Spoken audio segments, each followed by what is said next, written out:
thank you so much for joining me for some mobility work and some core work. We're going to get right into that mobility piece, and we're going to start with a hip car. So we're working on moving our hip through its full range of motion in a controlled way. So you're going to start by lying on your back. Toes are pointed towards the ceiling, hands are out to the side. Think about squeezing your fists, squeezing your glutes, and then you're going to pull in a controlled way your knee all the way in as far as you can. Then you're going to open up out to the side without letting that other hip come off the ground. Push it out to straight. And then we're going to reverse it by going out to the side. Again, make sure that other hip is on the ground. Pull it into the belly button as far as you can, and then push it out in a controlled way. So we really want to make sure that everything else is tight throughout the body, and we're not just letting our leg flop around. So let's do that same side again. Get that tension in your body. Control, pull it into the belly button. Open up, out to the side. Push it out to straight. And then we're going to reverse it. Nice and smooth. All right, let's switch on over to that other side. Get that tension in your body. Pull that knee in. Open up. Push out to straight. And then reverse it by going out to the side, pulling into the belly button, and pushing out to straight. We want to make sure when we're doing this, we're not letting that low back arch off the ground. Let's go one more time on that side, pulling in, opening up out to the side, push to straight, and then reversing it.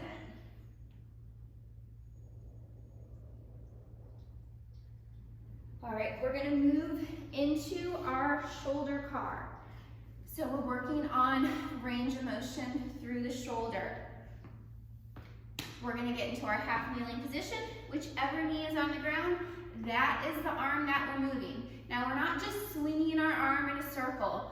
Just like we created tension with our hip car, we want to create tension with our shoulder car. So we're going to squeeze that other fist. We're going to get tight through the rest of the body. We're going to come across the body. Palm is going up to the ceiling. We're going to bring it back across so we're all the way up by the shoulder. Once we get to a sticking point, we're going to rotate, and we're going to continue rotating that hand around as we go bring the back of the hand next to the hip. Now we don't want to move through any painful range of motion, so avoid that painful range. We're going to reverse it by going back. Once we get to that sticking point, we're going to start to turn that palm under. Keep moving that hand. We're going to have palm to the ceiling as we come down across the body, back to that start. Go ahead, relax for a second. We're going to go again in just one moment. So when I talked about that painful range, if you feel pain here, try going out here. See if you don't feel pain, but never move through that painful range. All right, one more time on this side. Create that tension throughout the body. We're going to come across the body, all the way up by the ear. Start rotating that hand when you get to that sticking point. Back of the hand is going to end up next to your hip, and then we're going to reverse by going back. Start rotating that hand when you need to, and then palm to the ceiling as you come down. Let's go ahead and switch to that other side. Create tension throughout the body. We're going to come across the body all the way up. Now don't let your hips turn out or your torso go to the side as we continue around with that circle.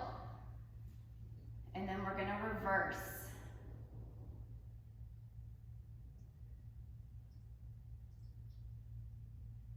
Each time we're trying to get as much range of motion as we can. Let's go one more time. Across the body, all the way up. As we go back, especially keep your torso straight ahead. End up next with that back of your hand next to your hip. Reverse it one final time. Across the body, back to start. All right, we're gonna move into our adductor stretch with a little bit of ankle mobility work. So we're in that half kneeling position. We're gonna take this knee, bring it out to the side. Now you can have this back leg with the foot in or straight behind you. You can try it out both ways, see which way you feel a little bit deeper stretch. So we're just gonna lean into it this way. So we're getting our ankle mobility here, we're getting some stretch through here, and we're just gonna hold. While you're holding, just think about nice, easy breaths. See, once you're relaxed into it, maybe you can't get a little bit more range of motion.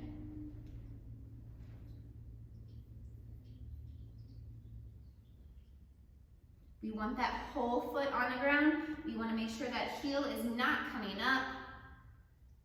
And let's relax out of it. And we're going to switch on over to the other side. So we get in that half kneeling position. Open that leg up. And then let's go ahead, lean into it. Remember that whole foot stays on the ground. If that heel's coming up, you're not getting the full benefit. So if you have to stop here, if that's as far as you can get, that is okay. Everybody's gonna be at a different point. So just keep holding, leaning into it. See if you can't get a little bit more.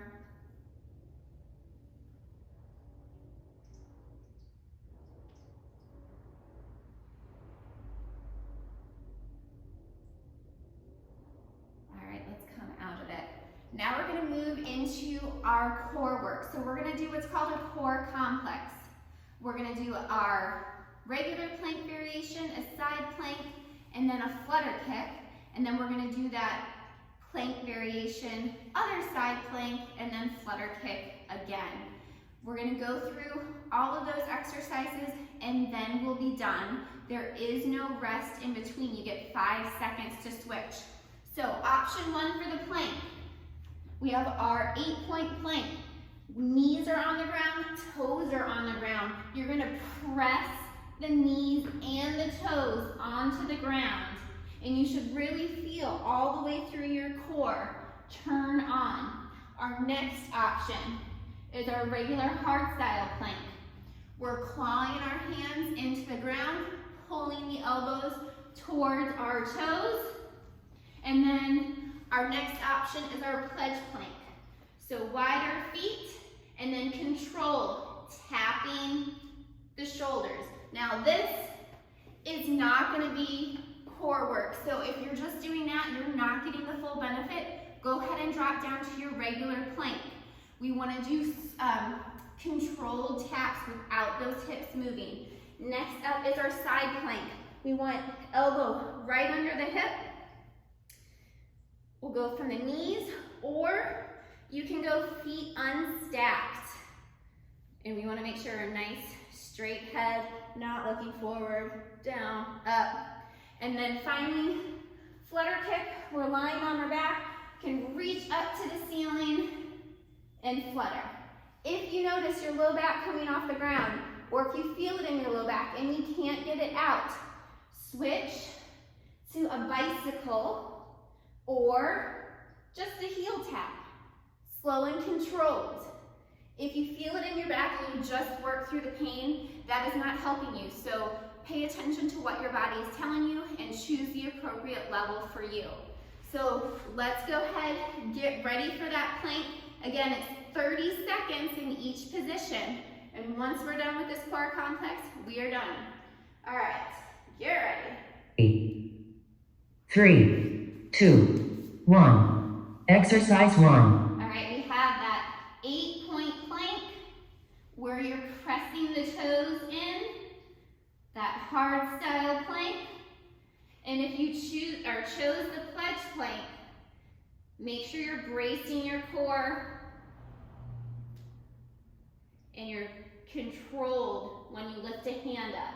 No moving of those hips. 3, 2, 1. Switch. All right, we are in that side 3, plank position. 2, 1. Exercise 2. We want to make sure we're pushing the hips all the way through. We're not sinking into the shoulder. We're pressing into the ground, away from that ground. And then if you're going legs long, we like the legs unstacked. It puts less pressure on your spine, but you still get all the benefits of that core. 3, 2, 1. Switch. All right, flutter kick is 3, 2, 1. Exercise 3. All right, we're reaching the hands to the ceiling. That low back is on the ground. If you feel it in that low back, or if you feel it coming off, switch to bicycle or heel taps. Slow and controlled.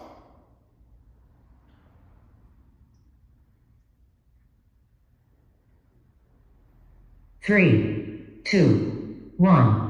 Switch. All right, we're back to our 3, variation. 2, 1. Exercise 4.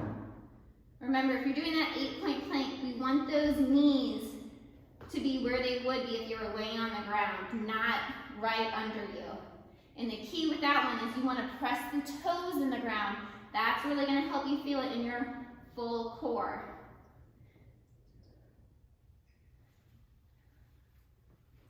Remember, pledge plank, you want the feet a little wider than those 3, hips.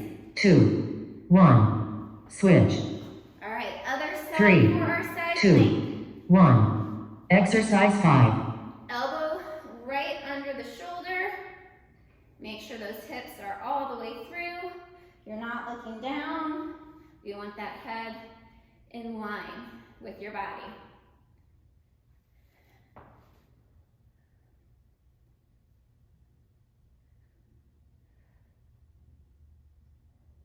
Remember, keep pushing away from that ground. Don't just sit 3, down into it. 2, 1. Switch. All right, last one. 3, We have flutter. 2, 1. Exercise 6. Or bicycle. If you're doing bicycle, it's more about control. We don't want the crazy kicks. So control in and out. Same with the heel taps. Keep the hips tucked under, pressing that low back into the ground. Alternating. 3, 2, 1. Your timer is complete. All right, thank you so much for joining me today for some mobility and core work. Hope you have a great rest of your day. Bye.